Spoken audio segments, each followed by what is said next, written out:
आप जैसे ही एक भाई को बड़ा मन में विचार आया कि कथा सुनना क्यों, कथा से क्या फायदा आता है। ये महाराजों के कथाओं में बहुत लोग जाते हैं, क्या कथा सुन के आता क्या है इसमें, ऐसे भाव आया। पास में ही वो जहां रहता था उधर पास में ही एक तीर्थ धाम और वहां के पीठाधीश वसंत विजय महाराज रहते थे। जय जय गुरुदेव।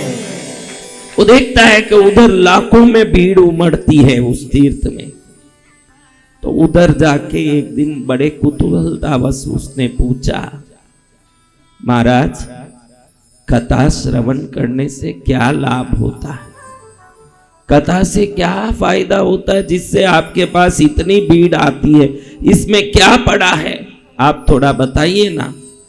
जी गुरुदेव। महाराज जी ने कहा, भाई मुझे मत पूछ, मैं तो अभी भजन साधन में लगा हूं, उसी में पूरा दिन निकल जाता है। तो पूछना है तो बहुत सरलता से इसका जवाब तो कोई छोटे से छोटे जीव भी दे सकता है। तू जा उधर देख, उस वृक्ष में एक कीड़ा रेंग रहा है, उस कीड़े को पूछ, वो जवाब दे देगा। अरे महाराज क्या कीड़ा जवाब देता है, आप क्या बोलता है, अरे जाके पूछ तो सही क्या होता है देख। चलो महाराज जी बोल रहे हैं तो पूछ ही ले। जाके वृक्ष के कीड़े को पूछा कि कथा सुनने से क्या लाभ। जैसे ही पूछा कीड़ा मर गया। क्या हुआ, कीड़ा मर गया और गिर गया नीचे। इसको लगा हम तो सवाल पूछने गए, इसका प्राण निकल गया, कहीं हमको पाप तो नहीं लगा।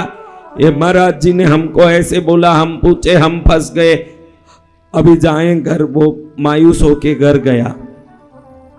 लेकिन इधर देखो तो कृष्णगिरी में नवरात्रि का उत्सव तैयारी हो रहा है, पंडाल ऐसे बन रहा है, देवियां ऐसे स्थापित हो रही है, पापी से पापी भी तिर जाएं ऐसी व्यवस्थाएं होने की तैयारियां। सत्य वचन गुरुदेव। पापी से पापी भी हो, उसका भी उद्धार हो जाए। जी गुरुदेव। देखो भाई,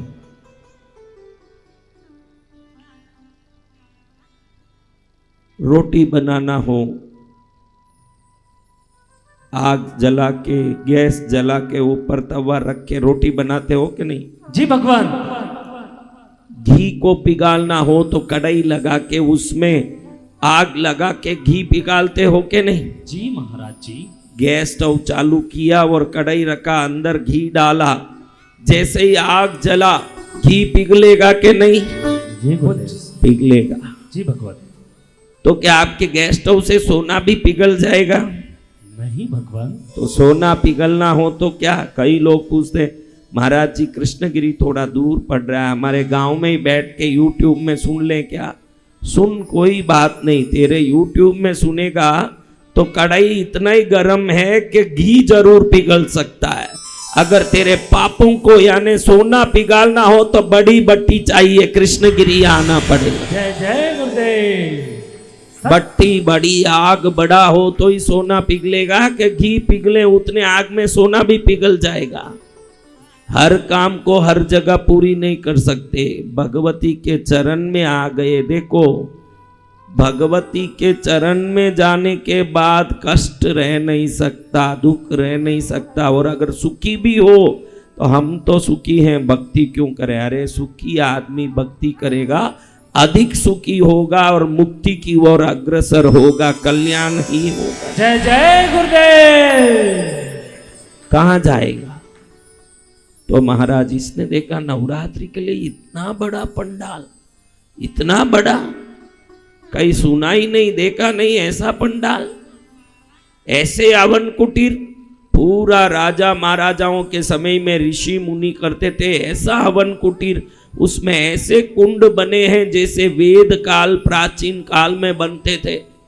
तो क्या महिमा है, इसके मन में रहा नहीं गया। वापस जाके, महाराज जी बताओ ना वो महिमा क्या है कथा श्रवण का? अरे भाई जा देख, उधर कोयल बैठा हुआ है, क्या बेटा है? कोयल।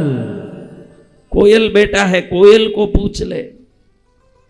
कोयल को जाके पूछ रहा है कि कथा की महिमा क्या है, कथा श्रवण से फायदा क्या होता है।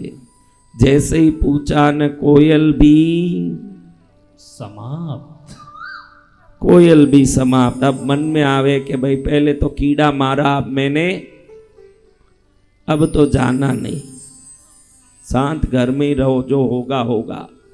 अब घर गए, इधर पास में ही रहते हैं तो क्या देखने में नहीं आता? देख रहे हैं कि उधर लोग दिए बना रहे हैं, बैठे बैठे हजारों दिए में घी भर के बत्ती डाल रहे हैं। अरे भाई ये क्या दिया बना रहे हो, क्या कर रहे हो? एक सेवक बोलता है महाराज जी ने आदेश दिया कि इस नवरात्रि में जो भी आएंगे 10 दिन हर आदमी अपने हाथ में 5 दीपक की आरती लेके पूरे हजारों लोग दिए करेंगे, इसलिए हम लाखों दीपकों की तैयारी कर रहे हैं। जय जय गुरुदेव। अक्टूबर 3 तारीख से शुरू होगा नवरात्रि और 12 तारीख तक चलेगा, और हर व्यक्ति 5 दीपक की आरती लेके मां का दिया करेंगे। इतनी व्यवस्था, इतनी भक्ति, मन में रहा नहीं गया, उत्साह और आ गया। और जाके महाराज जी बताओ ना क्या ऐसी शक्ति है जो यहाँ लोग इतने आते हैं, क्या आते हैं? भैया मैं साधना में हूं, मैं किसी को, आपने किसी ने, मैं किसी को, अभी देखो क्या मैं आपसे नहीं मिलता हूं तो किस सेठों से मिलता हूं? देखा आपने किसी सेठ से मिला? नहीं गुरुदेव। किसी वीआईपी से मिला? नहीं गुरुदेव। किसी प्रभारी मंत्री से मिला जो आया? नहीं गुरुदेव। कोई मंडल वालों से, अध्यक्षों से मिला? नहीं गुरुदेव। सरापा संघ के अध्यक्ष से मिला? नहीं गुरुदेव। तो किसी से मिलते ही नहीं हो ऐसा महाराज तो वसंत विजय महाराज। जय जय गुरुदेव। किसी से नहीं मिले। अरे फिर किस से मिलते? अरे पद्मावती से मिल लिए तो सबसे मिल लिए, ये पद्मावती से मिल लिए, सबसे मिल लिए। जी भगवान। हाँ, इससे रहा नहीं गया। गया भाई, इतने लाखों दिए हो रहे, इतनी व्यवस्था हो रही। महाराज भी बोल रहे कि मेरे को किसी से मिलना नहीं है, तू पूछना है तो जाके उस बकरी को पूछ। अरे महाराज कीड़ा तो मरा, कोयल भी मरी, फिर भी मन नहीं माने। आप बोल रहे हो तो पूछता हूं, बकरी को जाके पूछे तो भाई ये संतों के मुंह से कथा सुनने का फायदा क्या है? जैसे ही पूछा न, बकरी भी मर गई। अरे महाराज बड़ा ही पाप हुआ, क्या हो गया? वापस घर जाएं, शांति से सोने की कोशिश करें। अगले दिन देखे तो कृष्णगिरी में भक्त लोग, सेवक लोग सब मिलके तांबे के लोटे की सफाइयां कर रहे हैं। क्या कर रहे हैं? तांबे के लोटे की। एक लोटा नहीं, 2 लोटा नहीं, हजारों लोटे, हजारों कलश। इतने कलश की तैयारी क्या कर रहे हो महाराज? इसमें क्या करोगे आप? ये भाई तुम लोग ये क्या कर रहे हो? अरे अक्टूबर 3 तारीख से 12 तारीख तक जो नवरात्रि आ रही है, महाराज ने आदेश किया है कि ये नवरात्रि डांडिया डिस्को वाला नवरात्रि नहीं, अंतर्भावना से भक्ति करने वाला नवरात्रि होना है। जय जय गुरुदेव। लड़के इकट्ठे हो गए न, लड़की इकट्ठी हो गई न, उसके डांडिया से ये मारे न, इसके डांडिया से वो मारे न। इंडिया टुडे में एक बहुत बड़ा आर्टिकल निकला है, भारत में कुंवारी कन्याएं नवरात्रि में सबसे ज्यादा गर्भिणी हो रही है। समझ लीजिए आप, जब धर्म को मात्र खिलवाड़ की तरह, मनोरंजन की तरह अगर धर्म का उपयोग करोगे, उससे पाप ही प्रकट होगा। जितने लोग ये पंजाबी यहाँ बैठे हो पंजाब के, अगर संत को सुनने आए हो तो संत की बात भी मान लेना, कभी डांडिया लेके नाचने कहीं नवरात्रि में मत जाना, क्योंकि किसी भी शास्त्र में इसका उल्लेख ही नहीं है। नवरात्रि में नाचने का कोई उल्लेख नहीं है। हम क्यों नाचेंगे? दुनिया में नाच नाच के तो तंग आ गए, थोड़े शांति से बैठ के भगवती का नाम लेंगे तो उद्धार भी हो जाएगा न, कल्याण भी होगा। जय जय गुरुदेव। क्यों नाचेंगे? हम क्यों नाचें? भगवती की कृपा हो गई, हमारे इशारे पर दुनिया नाचे तब मजा आए। जी भगवान। हाँ, खुद ही नाचे वो मूर्ख है, हमारे इशारे पर दुनिया नाचे तो समझे होशियार आदमी है। भाई दुनिया को नचा रहा है। किसको नचा रहा है? दुनिया को।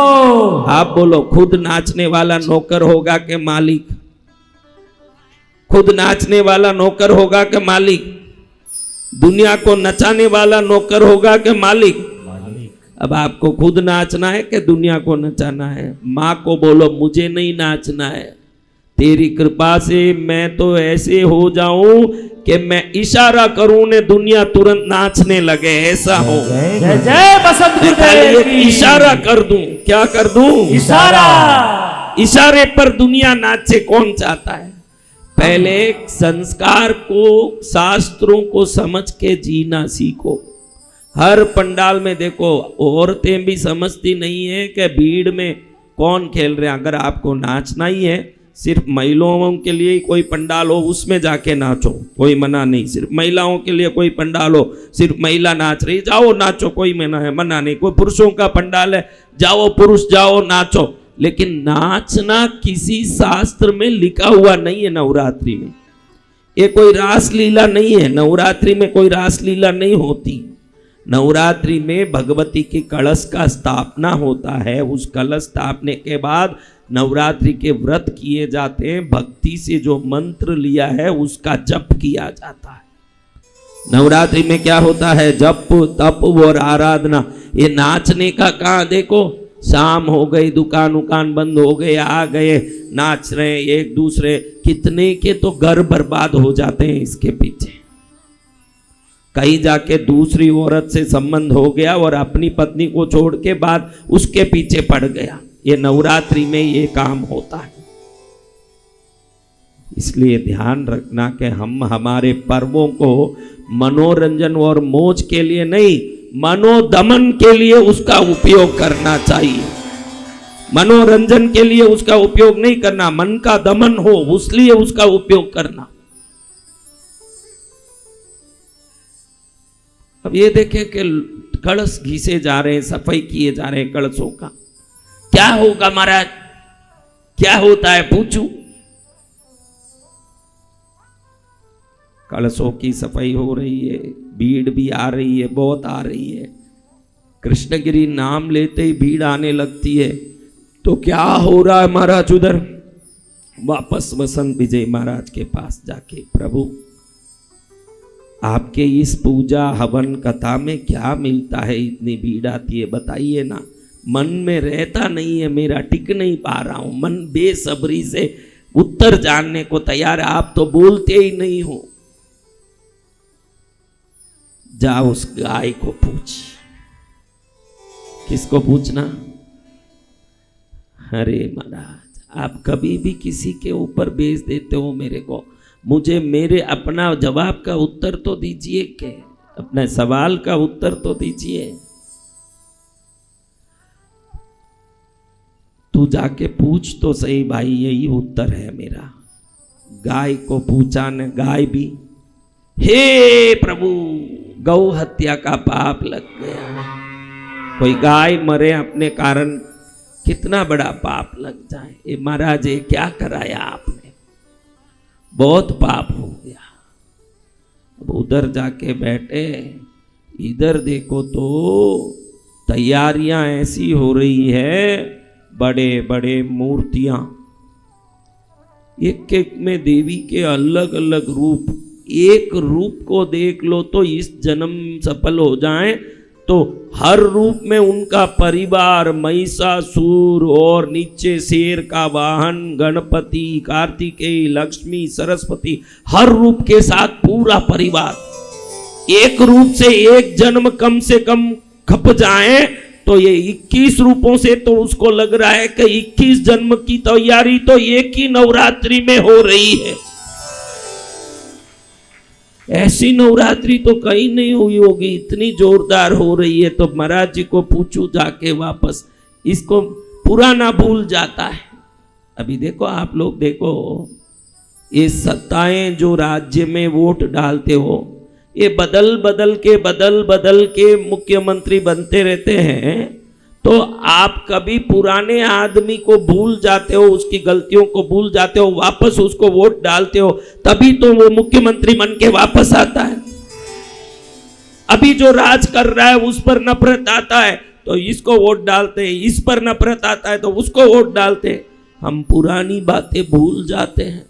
ये भी भूल गया कि पहले मेरे से गाय मरी, भूल गया पहली बात।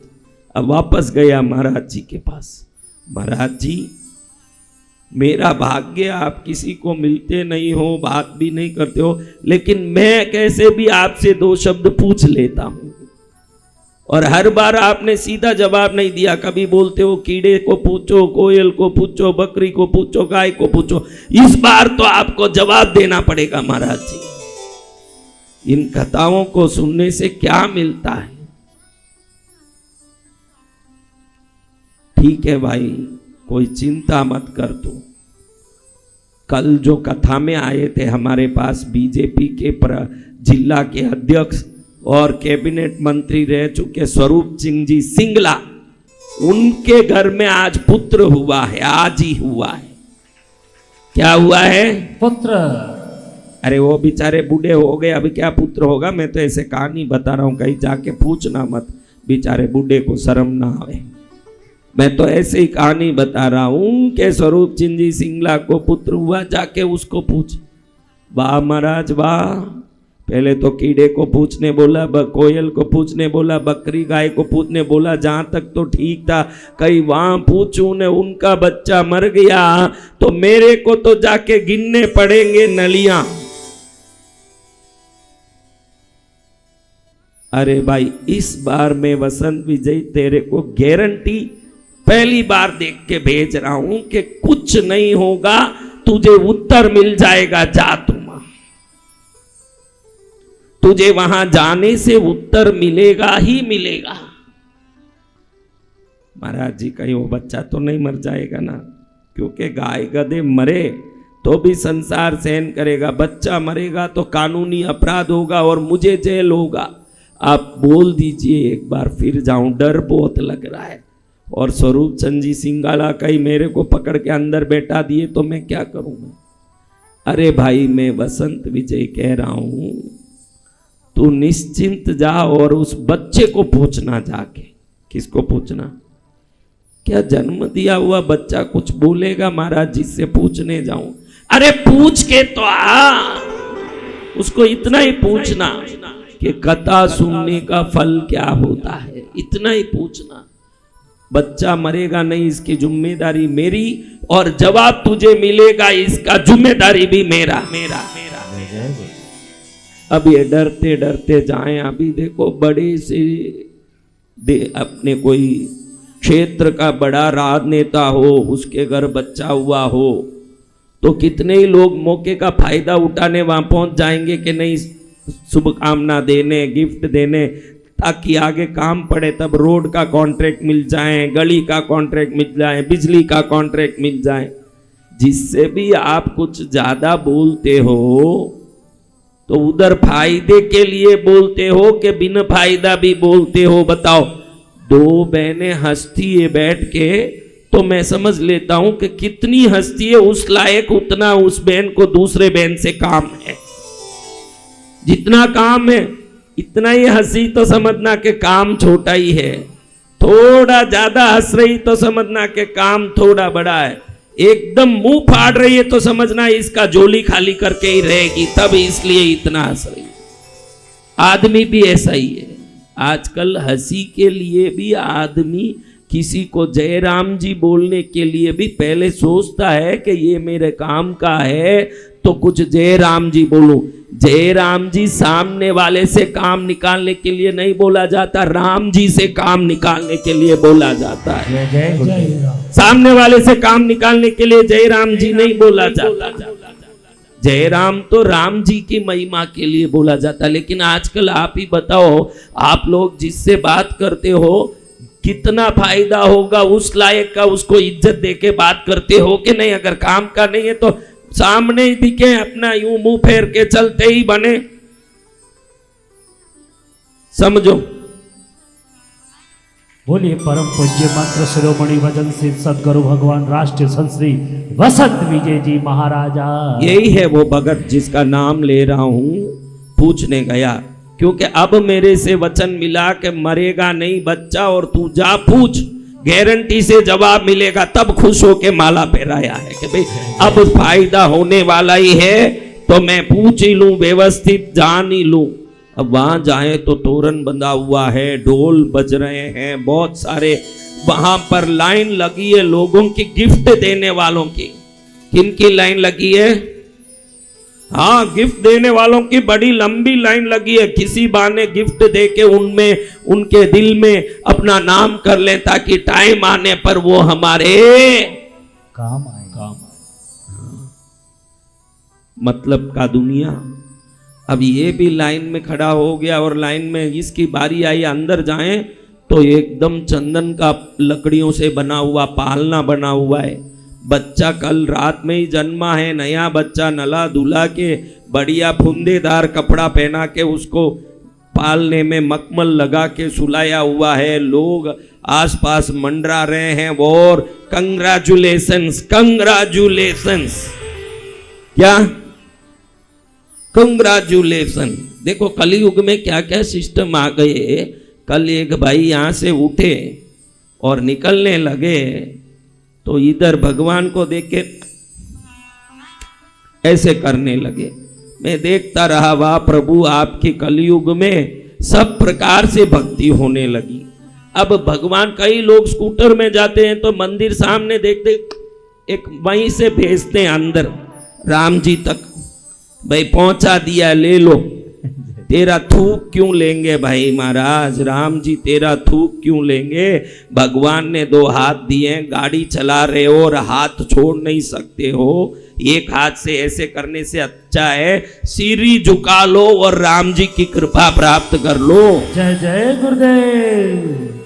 कलयुगी है, यूं करे न यूं करे न। अभी क्या फ्लाइंग किस देने के लिए प्रभु ही मिले संसार में। देखो कलयुग में आपने भी देखा होगा, ये मंदिरों के आगे से जाने वाले कई लोग ऐसे ऐसे कर रहे हैं। अभी क्या क्या नमूना आ गया। घोर कलयुग भगवान। हाँ, वो घोर कलयुग में तुम सब हो। हाँ, तुम सब हो, इसीलिए घोर कलयुग है, नहीं तो घोर कलयुग किस लिए है? घोर कलयुग क्या होता है? मनुष्यों की दुराचरण से ही कलयुग होता है। अभी हम बोले कि कलयुग आ गया, कलयुग आ गया, कलयुग क्या आ गया? हमारा आचरण दुराचरण हो गया, इसलिए कलयुग आया। हम सुधरेंगे तो कहां से कलयुग रहेगा भाई? जी भगवान, सत्य। अभी इसका नंबर लगा, ये जाके उधर पूछने की कोशिश करता है। अंदर में डर भी लग रहा है, पूछू के नहीं पूछू, पूछू के नहीं पूछू। पूछू ने बच्चा लुढ़क गया तो लेने का, क्योंकि इतनी भीड़, साक्षी सीसीटीवी कैमरा की जरूरत ही नहीं, हजारों लोग चारों तरफ मंडरा रहे हैं। लोग ही कह देंगे कि नजदीक गया ना, बच्चा मर गया, इसने कुछ कर दिया है। इस डर के मारे सोचे कि पूछूं नहीं पूछूं, पूछूं नहीं पूछूं। फिर भी मन में आया, महाराज जी ने कहा है कुछ नहीं होगा, पूछ जरूर मिलेगा जवाब, बच्चा मरेगा नहीं, मेरा गारंटी। अगर बसंत विजय महाराज ने गारंटी दिया है तो फिर किसी चीज की टेंशन नहीं है। जय जय गुरुदेव। फिर क्या सोचना, पूछ लें। बच्चे को धीरे से जाके पूछे कि बेटा, कथा सुनने का क्या फायदा होता है? ऐसे पूछ के देख रहा है कि कहीं लुढ़क तो नहीं जा रहा है, पूछ तो लिया, फिर सोचे कहीं बच्चा लुढ़क तो नहीं जा रहा है।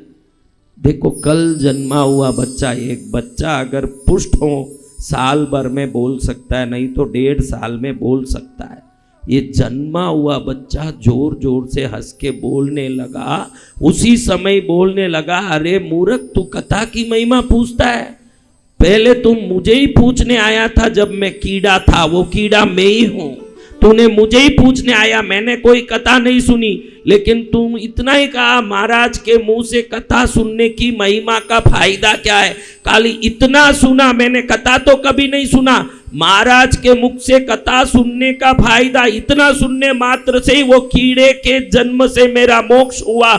मैं कोयल बन के बैठ गया वृक्ष में, और वहां भी महाराज ने होना करके मुझे मेरे पास ही तुझे भेजा। उनको मालूम पड़ गया कि मेरी गति सुधर चुकी है, कीड़े से अब मैं कोयल बन चुका हूं, और अब मेरे पास उन्होंने भेजा। और वहीं भी मुझे ही तूने पूछा, और मैंने कभी कथा नहीं सुना। तूने पूछा वसंत विजय महाराज के मुंह से कथा सुनने का फायदा क्या होता है। खाली इतना सुना, वहां से मेरा मोक्ष हुआ न मैं बकरी बना। मेरी गति सुधरती गई, थोड़ा ऊंची गतियों में जाता गया। फिर वहां भी महाराज ने होना करके मेरे पास तुझे भेजा, वहां भी तू आके पूछा, तो वहां भी मेरे पूछते ही मेरी गति सुधर गई और मैं गाय बन गया। और वहां भी महाराज ने अपने ज्ञान से देख के समझ लिया कि अब कीड़े से गाय तक तो पहुंच गया, तो गाय से मनुष्य तक भी बन के कथा खुद ही सुन लेगा ये जीव। इसलिए उन्होंने मेरे तक पहुंचा। और मैंने जब तूने पूछा आके मेरे पास, जब मैं गाय बना था कि कथा सुनने का फायदा क्या, मैंने कभी कोई कथा नहीं सुना। खाली कथा, ये दो शब्द सुनते ही गाय के उस जीव से भी मेरी मुक्ति हुई, और मैं आज इतने बड़े जिला के प्रभारी अध्यक्ष और मंत्री के घर में बच्चे के रूप में मंत्री कुमार बन के जन्म लिया हूं। इससे तुझे मालूम नहीं पड़ता है, कथा सुनना तो बहुत दूर, कथा सुनाने वाले संतों की कथा शब्द भी सुन ले तो वो कहां आके प्रकट हो जाता। जय जय गुरुदेव। उसका कल्याण कैसे हो जाता है महाराज। सुनते ही इसको लगा कि अगर कुछ समय के अंदर ये कीड़ा मंत्री का बेटा बन के प्रकट हो सकता है, तो इस नवरात्रि में अक्टूबर 3 तारीख से 12 तारीख तक तो मुझे, भले ही लाखों लोग वहां जाएं, मुझे मेरी हाजिरी लगा के मेरा जीवन कृष्णगिरी में सफल करके ही रहना है। और किसी भी हालत में मेरा मंगल होना है, होना है। बोले कल्याणकारी सदगुरु भगवान राष्ट्रीय संत श्री वसंत विजय जी महाराजा की जय। ऐसी कथाओं में गुरु कथा, देव कथा, देवों की कथा, गुरुओं की कथा, संस्कारों को जगाने वाली, प्रेरित करने वाली आचरण की कथाएं, सतियों की कथा, अनुसूया, सीता, तारा, मंडोदरी, सब बड़ी सतियां हुई है इनकी कथाएं। तो ये विभिन्न कथा सुनते समय आपको तप करने का परिश्रम नहीं करना पड़ता है, ध्यान करने का एकाग्रता नहीं करना पड़ता है। मात्र सरलता से हंसते हंसते ही ऐसे पुण्य कर्मों का बंधन हो जाता है, वो पुण्य पुराने पापों को नष्ट कर देता है। जय जय गुरुदेव।